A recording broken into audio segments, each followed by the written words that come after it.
Welcome everybody to the Zion Township Board meeting, April 21st, 2020. This is our first attempt at a Zoom board meeting during the COVID-19 pandemic. So welcome. We have Cheryl Spooner, our township clerk. She is operating from the phone at this point until she can figure out how to get on. But we didn't want to stall the meeting anymore. It is now 6:21. So I would like to call the meeting to order. Clerk, please call the roll. Trustee McDowell? Here. Trustee Fisher? Here.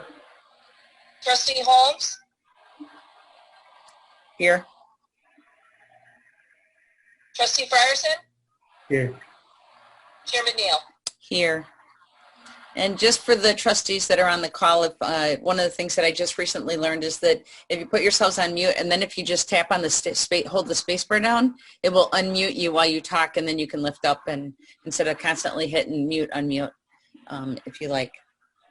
And so we need to begin with the Pledge of Allegiance. And so let me do that. And Mr. Bremner is not here.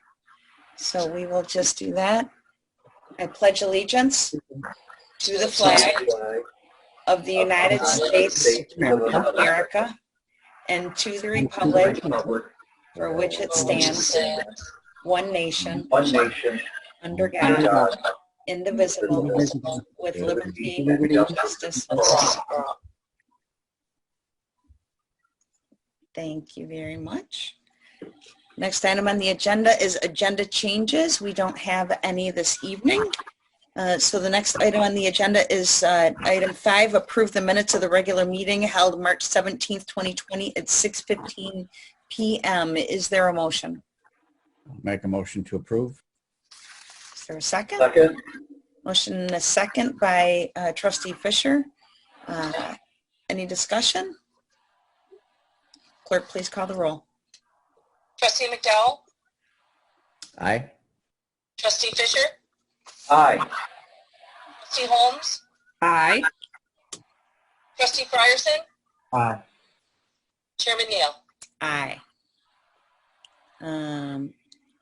Next item on the agenda is authorized bills for payment. Trustee Fisher. Yeah, I met, we did a meeting yesterday between myself and the Township Supervisor, reviewed the financials, and I would like to move the approval authorizing bills for payment in the amount of $88,353.66. Thank you. Is there a second? I'll second. Any discussion? Who was that? Trustee Holmes. Okay. Thank you. Is there any discussion? Hearing none. Clerk, please call the roll. Trustee McDowell? Aye. Trustee Fisher? Aye. Trustee Holmes? Aye. Trustee Frierson? Aye. Chairman Neal? Aye. Thank you. Next item on the agenda is discussion regarding the fiscal year 2020-2021 budget. For Chairman Neal. So the way that it works is that our next board meeting, prior to our next board meeting, we'll have a public hearing, and then we will be voting on our budget for the year.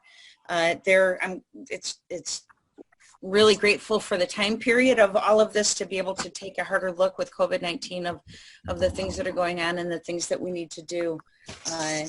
I sent out some information of changes that I would like to make at the last board meeting. I had requested that we increase the giving amount, the amount for emergency assistance and general assistance and disaster assistance. And given the situation, I would like to have your support in making even greater increases in disaster relief, which is in the town fund. I would like to add another $1,000 from $5,000 to $6,000. And then in the stipend for abiding love, I would like to raise that. We currently give them $2,000 a year. I would like to raise that to $3,000.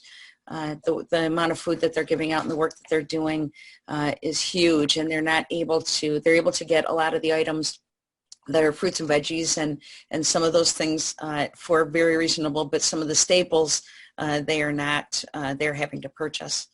So I know that they would greatly appreciate the increased stipend. As well, we've never given a stipend in North Point Food Pantry, and most families are relying on both food pantries to get through this time. And so I would like to provide them with a $1,000 stipend just as an appreciation to support them. And then the other two were the emergency assistance. I'd asked for us to raise it to $40,000, and I would like to increase that to $50,000, and then increase general assistance from $60,000 to $70,000. These amounts, the raising, obviously we would be budgeting in the red, but we have the money in the surplus to be able to use that, and I believe that will bring us pretty close to where we need to be with having a 3 to 4 month surplus. To keep us safe in times like this when we could be having some real issues like we will be in the next couple of months with taxes. So any questions, comments, concerns about those items? Any suggestions? Anything you want to discuss? So the deficit amount in the budget, and where is that going to come from? We have a carryover balance that would be coming from there. Okay. And this is just a practical question, I guess, because I don't have any objection to helping North Point Pantry. But since they're not in the township limits, do we have any restrictions in making donations to Benton Township entity like that? Right. We don't. Some of the resources that we help or that we support, like NACASA for substance abuse and Love and for other items that so we're able to, so long as they're willing to provide services for Zion Township residents, that's really the key. And they do have their stats. A majority of the people that they serve are from Zion Township. Okay. Okay. So thank you for that question. So and then sorry. What's that? Is that the other big food pantry that is here in town that's serving? That's actually the one. It's on 700 or 900 North Lewis at North Point Church. So the other food pantry is Christian Faith Fellowship Church. Got it. And then there's also one at the Catholic Church on Wadsworth Road. But the two that the one on 9th? The one on 9th is the one that we would be, yes, we would be supporting. We have been working strategically the whole time with how to help the most people and make sure they have the volunteers and moving forward. So, okay. And then the other, it doesn't end up being an addition to our budget, but I thought it might have been, is with the COVID, a couple of upgrades to our building that we need to make, but I'll add those into my supervisor's report because I think we're going to be able to do that under our budget this time. Well, actually, if I could, just to share with you, so the renovations that we are looking at doing or have done some, let me share with you. Right here. If you the top picture is something that we already put in place. This was built by Jeff Gunderson in Wadsworth to help protect the team when we do come back into play. And then on the bottom, what we're looking to do is on the left-hand side, you can see the window with the speaker and the slide through. And on the right-hand side, that's actually our reception area, and it goes out into the foyer. And so we're looking to do that to make it safer during the hang on one second. As we start to reacclimate and people come back in. So what we would be able to do is actually have individuals. There's our clerk. Good job, Cheryl. So I can you hear us, Cheryl? Yeah. Okay, so I'll shut off the phone now. So that the plan is, for the most part, we've also ordered a temperature thermometer on like a laser, so that we'll be able to take people's temperature before they come in to the office. But a lot of the work that we can do where it's just dropping off paperwork, those types of things, they'll be able to do it right through the window initially. I'm sure. Yeah. So that window is to the lobby, that glassed-in lobby. Is that what we saw? Yes. So it goes. So it actually goes into the foyer area. So our residents don't actually have to enter into the office space. They could stay out in that area. Correct. Yes, they'll be able to. So this window goes out into the foyer area. Okay. So that they could just come to that window and do business and be able to leave without having to come into the office. Are we under any kind of a mandate where we are required to close our office, or are we just closing for safety reasons? So even though our offices are closed, we are technically not closed. We are taking phone calls and okay. But in the space, I don't know the answer. I don't think we would be arrested if we were open and here. I just know that I need my staff to be well in order to be able to serve the community. And they all have, 3 of the 5 have very small children. Some have other health issues. And so making sure that we can serve people the best and protecting them, I think is crucial. Yeah. Well, and just seeing that barrier, that seems to be significant and a great safety precaution if we did want to staff that window area. I don't know if there's a need to, but thanks for putting that in, because at whatever point we want to entertain residents in that space, I think we could do that safely. Well, and that's kind of what I've been working with my team to, like, what are the things that I need to do now so that when it does shift, and things start to go back to normal, what's the process for, going back to that? And what I promise them is that we will be very strategic, and we will take their safety into consideration.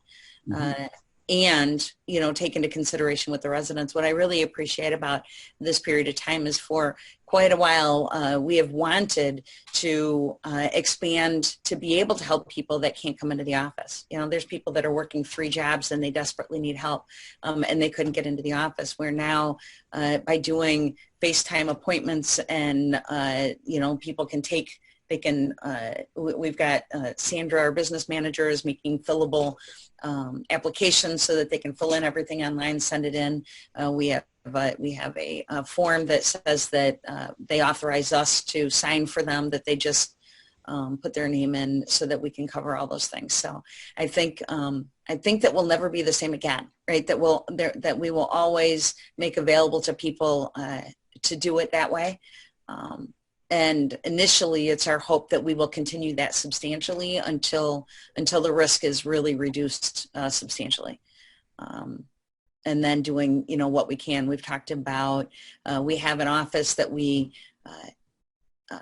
rent out to other organizations, and with everything going on, we've stopped all incoming traffic. But what we're thinking initially is that we will use that office to see residents so that we can keep it's safe in one spot, and maybe get another wall, window board like that to put up to be able to help in that situation, to keep them safe so that they can feel compelled. We had a conversation today, and the thought of, like, either one of the case managers getting sick during this time could substantially, hurt things. So.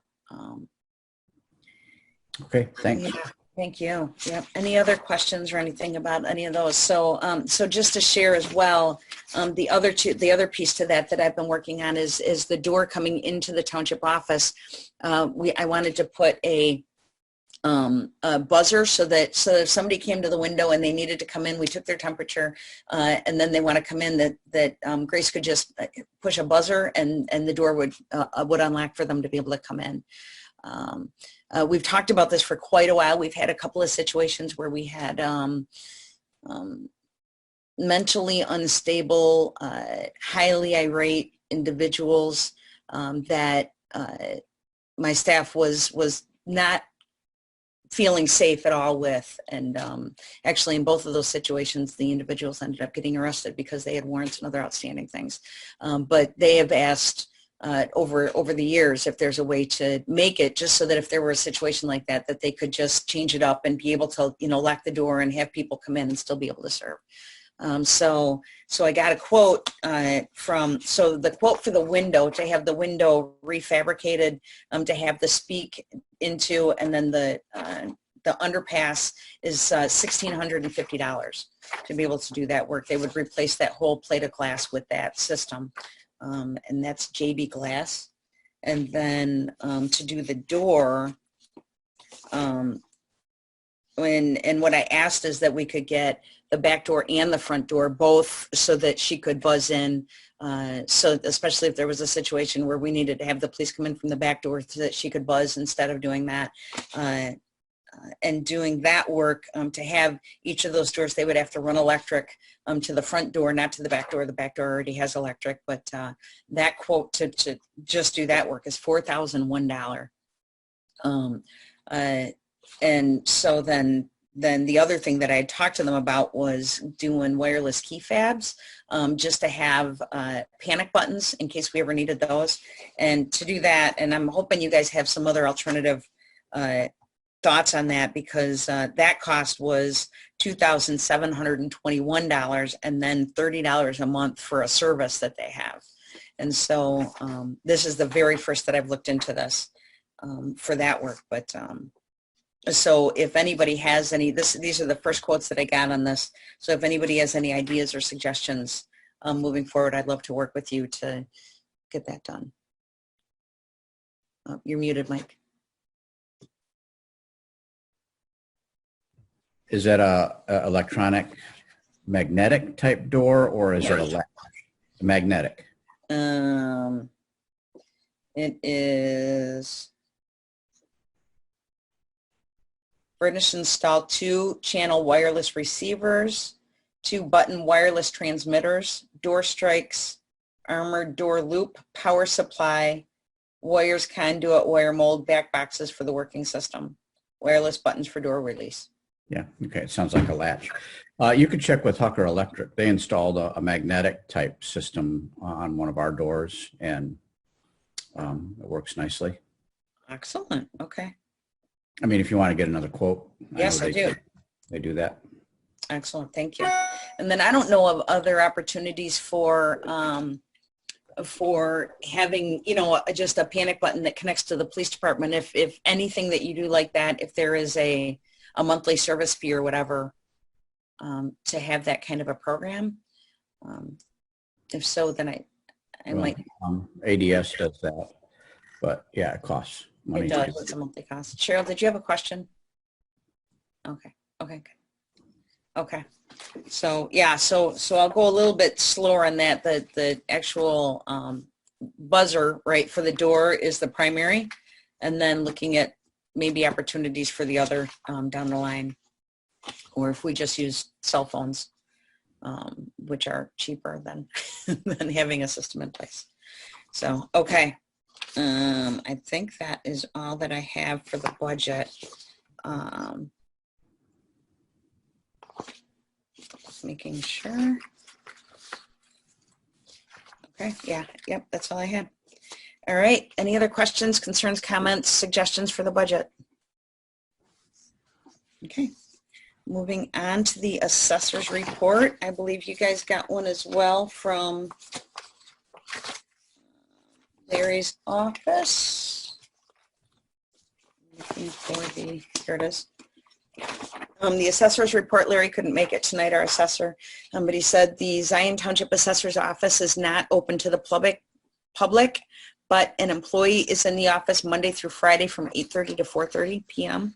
Zion Township employees are also working from home, verifying Tyler conversation accuracy of all Zion properties. The 2019 tax rates are as follows. District 3 is at 14.73 and District 6 is at 16.85. The 2019 state multiplier is 1.0134 or 1.34%. 2019 tax bills will be going out the first part of May. Senior freeze forms should be mailed out in May. All applications are online for property owners to complete themselves. We realize many seniors may not have computers, so we will be applying for them via telephone. That's awesome. And then Zion Township Assessor's Office plans on turning in 2020 books to the county approximately July 15th. And the 2020 tentative equalization factor is 7.27%. So that is his I have a report. question about the state multiplier. I mean, I can understand why the state would want to apply that to certain municipalities or certain townships in Lake County, but I don't think that it's the kind of burden that we want to put on residents of Zion Township. Is there any way that we can have the state review maybe per township? Because, townships like in Wilmette would be a different makeup, different economic structure than a township like Zion, and yet we have the burden of a multiplier. So I wonder if that could be looked into. Would you mind looking into that and talking to Larry about it and seeing how that would work? Or is that something Larry should look into? Would you mind just connecting with Larry? I'm asking Larry to Oh, good. Get an answer to that question. Why are we lumped in with the rest of Lake County that with a multiplier? That's a tax burden to us. So I don't think that Zion Township should have a multiplier on it. So we'll direct Larry to check that out.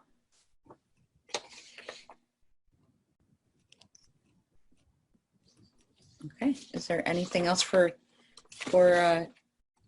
Assessor Wickets that anybody wants to have him check into? Okay.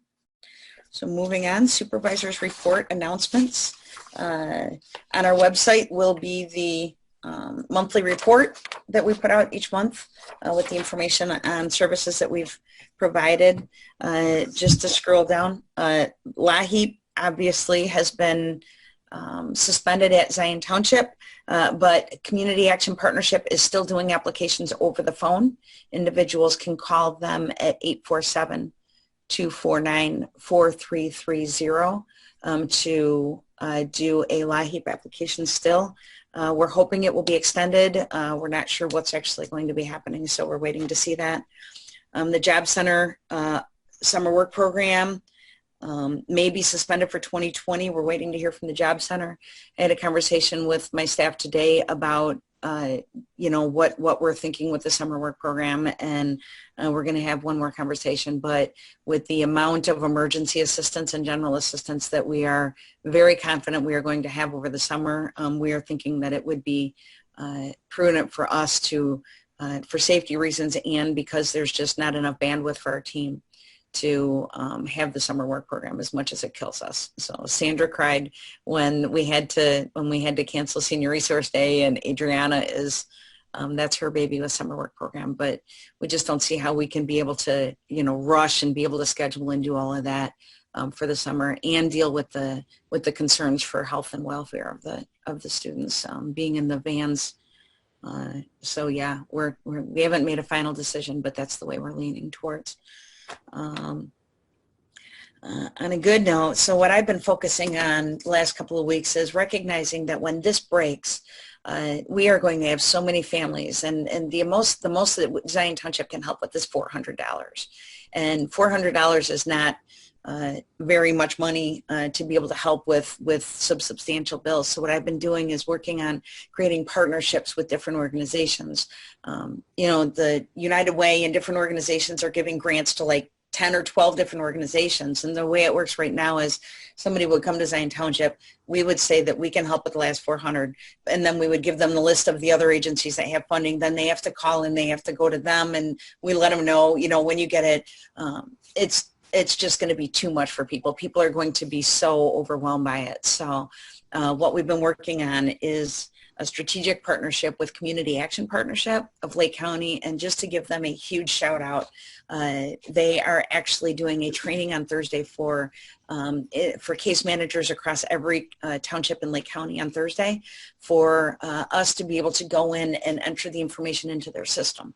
So individuals won't have to go to CAP, they won't have to call CAP, we can just do the work right here in the office, and they have a substantial amount of funds to be able to help people with rent and mortgage, and they can help with water bills, they can help with medications, anything that's standing in a person's way. So we're really excited to have that partnership. And then as well, Mother's Trust Foundation is a not-for-profit 501c3 on the North Shore. And what I appreciate partnering with them is that they don't have any stipulations. They can help anybody, where with us you have to be documented, you can't be on any other assistance, there's requirements for emergency assistance, where with them if we substantiate the need and send in the request, they can help with up to $500 with the situation. So that will be really helpful. And then the fourth partner is Community Partnerships for Affordable Housing. They do our finance classes now, and they have also gotten some grant money to be able to help residents. So it's going to take a little bit longer for us to do the emergency assistance appointments if we're having to do 4 different applications. But man, 15 extra minutes with us versus people having to do 4 different appointments, I think will substantially help residents to navigate this really tough time. So any questions about that, suggestions, ideas, other organizations I can reach out to that you know of? No, okay. So those were 4. There's quite a few other organizations, and I've been vetting, different ones out with my team, just who are the organizations that we have a trusting relationship with, that we know we work well with, that we can create a smooth transition, because the last thing we want to do is create more stress for people. It's our goal to create a calm, safe, a transition, being able to help people. Now, keeping in mind that we're going to be focusing, and so I'll just finish my thought. We're going to be focusing on the individuals who have been specifically impacted by COVID-19. And so if somebody comes in for emergency assistance and they haven't been impacted by COVID-19, their income has stayed the same, their bills are the same, and it's not a part of that, and there's absolutely no way to prove that they have been impacted by that, then they would be in the same line with right now with emergency assistance. So you get, the first time you come to Zion Township for emergency assistance, you get $400. Then it's an 18-month wait, and then you get $250. And then it's an 18-month wait and you get $150. And for anybody that's been impacted by COVID, we will waive all of that, and they will get the total $400. Even if it's within the 18-month period, we will do that for COVID substantiated situations. Cool? Good. Okay. Supervisor Neal, has there been any discussion of lifting those time restrictions for assistance? Yes, well, not for assistance in general, but if it's COVID related, we will completely waive the time restriction.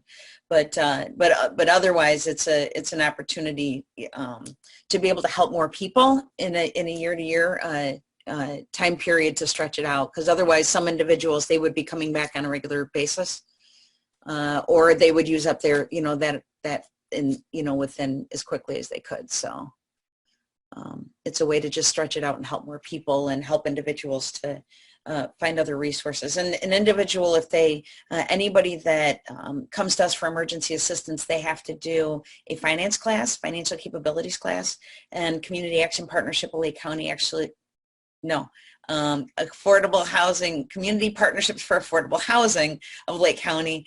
They provide the finance classes, and they are doing them online on Zoom, and anybody in the community can go online and sign up for the class and take the class. If anybody, and we've been trying to put that out to anybody in the community now, that if you think you're going to need help due to COVID, go on and take the class right now. And sign up for it and get that out of the way, so that when the time comes, you will already be cleared of that, so that we can just go ahead and help you the emergency situation. Did Thank you. that answer your question? Yeah, I think so. I would be concerned about people who don't have access to the internet, Mm-hmm. to those kind of resources, be able to take those online classes. Mm-hmm. So I think that, there's going to have to be an effort to make those resources available to those people somehow. Yes, absolutely. Well, or not. I mean, there's an occasion when we've waived an individual needing to do that, but most people, even if they don't have internet, most people have a smartphone, and you can get on the internet on your smartphone and be able to take that class that way as well. So being able to do that, but we will not turn anybody away because of a dire situation. It will be a case-by-case basis following the protocol. We're going to put together specifics so that everybody can read it, so that if somebody gets frustrated with with the rules, we can just share them with them so that they can know that it applies to everybody, and that we're doing the best we can to just help the most people. Cool. So moving forward with the report, we also we canceled Senior Resource Day and our Community Resource Fair for this year. How to start a small business was supposed to be this Thursday. What we've decided to do is reschedule it for the beginning of May, and the Small Business Administration is willing to do that online as well. So any individuals in the community that are at home, frustrated because they're not working and they've always dreamed of starting a business, they'll be able to go online and take that class just to see what would it take, what do you need to do, and what are the first steps. So we're looking forward to putting that information together. One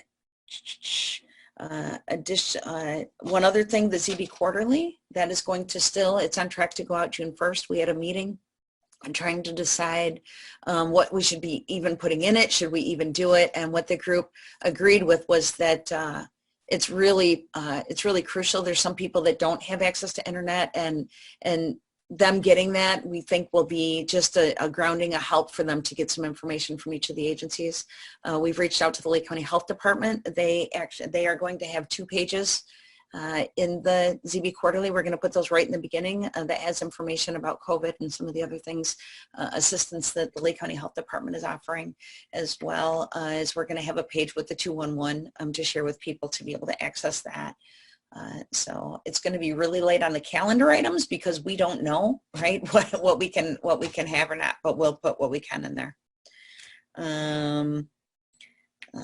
Just giving a shout out to Abiding Love Food Pantry, North Point's Food Pantry, the school districts for the food distribution that they're doing, and Catholic Charities Meals on Wheels. I feel like I'm hoping, what I'm telling myself, and I hope it's true, is that between those and the increase in food stamps, that it really has created a web under people to be able to make it through with not being hungry during this time.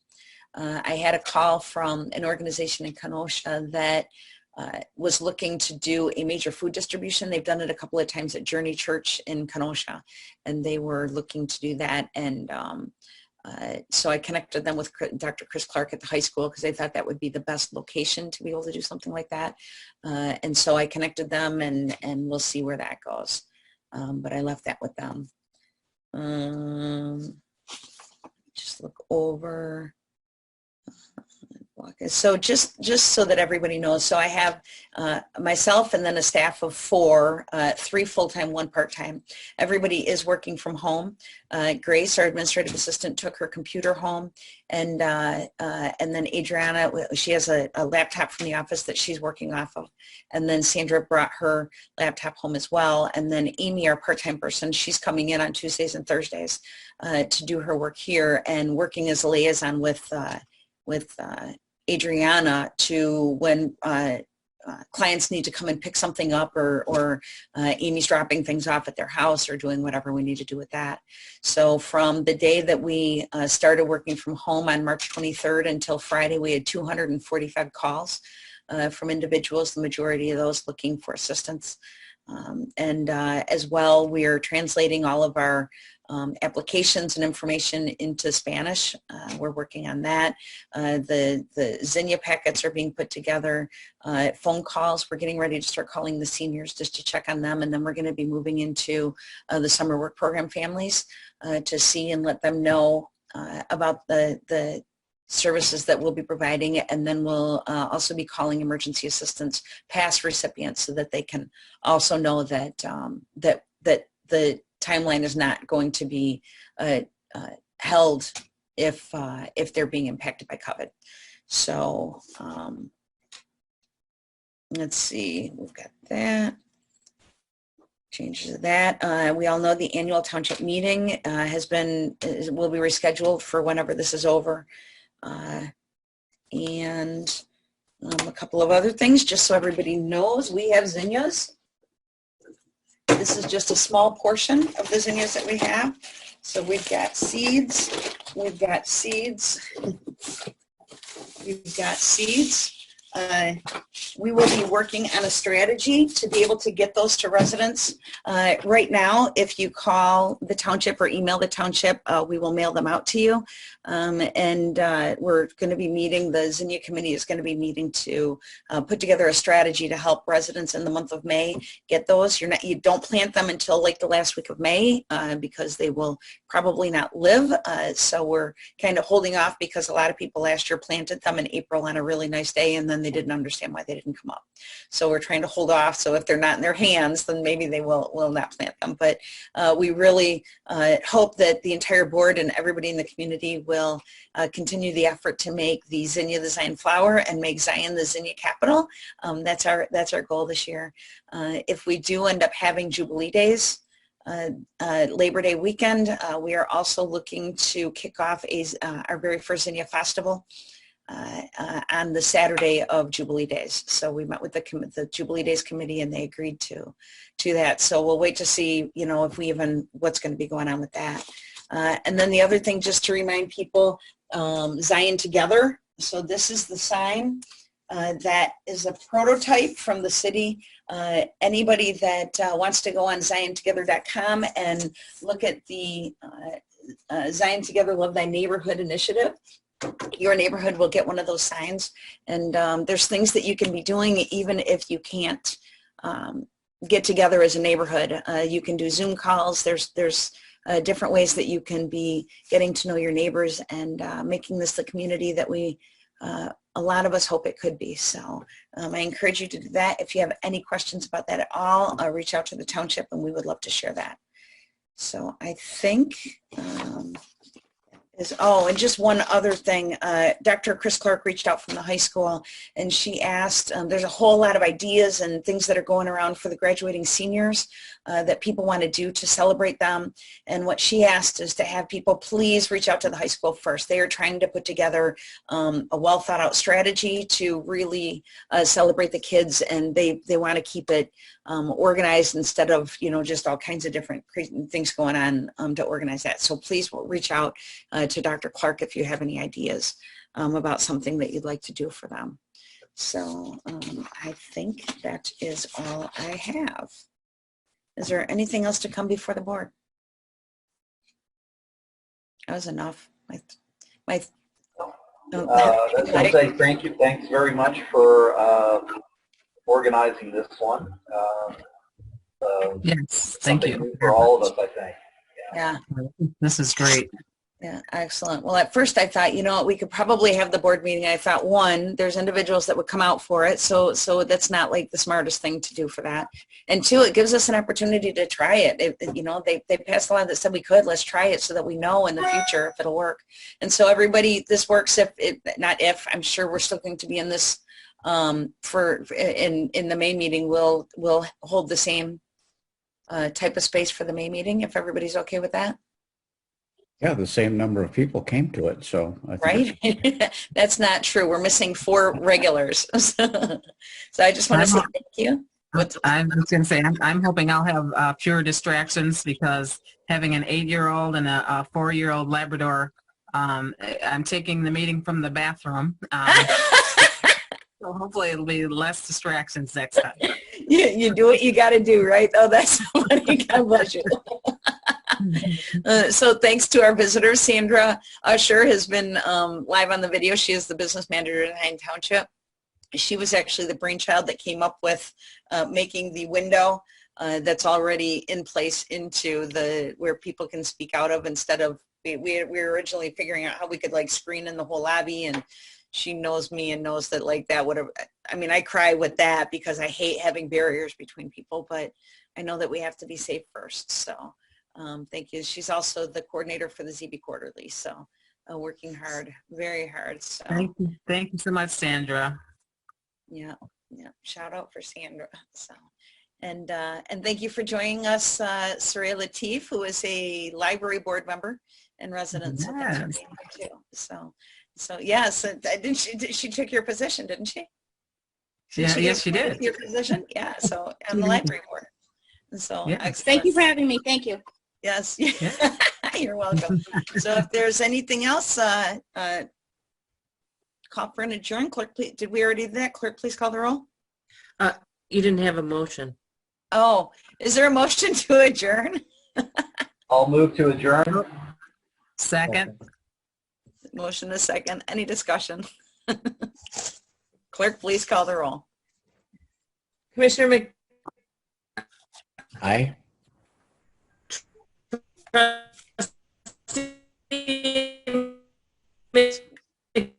So now she's frozen. Wow. We'll have to wait for her to unfreeze. Trustee Fisher? Trustee Holmes? Aye. Trustee Frierson? Aye. Chairman Neal? Aye. Okay, click, meeting adjourned. Thanks, everybody. Stay safe, please. Reach out if you need anything or if you have any ideas. So, cool. Safe, everybody. Take Take care. care. Have a good evening. Aye.